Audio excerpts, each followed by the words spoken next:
गोजोन फुंबिलिनि गाहाम हामलायनायखौ बयनिसिमबो जासिनाय थाबाय।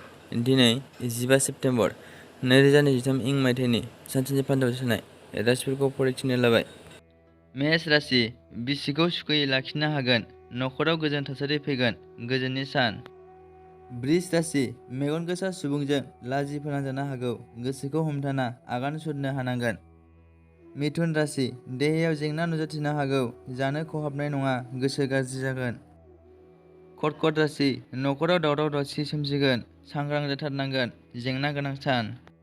सिंह राशि, बिमा बिफानि थुलुंगा मोनगोन, थांखि फारसे सौहैनो हागोन, मोजां सान। कन्या राशि, नंखाय फिसा बाथ्राखौ लानानै दावराव जागोन, सुथुर सोमजिगोन, सांग्रां जानाया गाहाम। तुला राशि, नखराव गाहाम खौरां फैगोन, हास्थायनायखौ मोनफुंनो हागोन, रंजानायजों सम बारहोहरनो हागोन। वृश्चिक राशि, गावनि अहंकार आखुनि थाखाय साजा मोनगोन, आंगोजों नासयजागोन, दुखुनि सान। धनु राशि, फालांगियाव जाफुंसारनो हागोन, रां आरजिना लानो हागोन, रंजा बाजायै सानखौ बारहोहरनो हागोन। मकर राशि, मोजां मोनलायग्राफोरनि थाखाय मोजां सान, जुलिनि रादाय मोननो हागोन। कुम्भ राशि, नंखाय बाथ्राखौ लानानै सुथुरजों बांसावजागोन, लामा दावबायैया गाहाम, सांग्रां जा।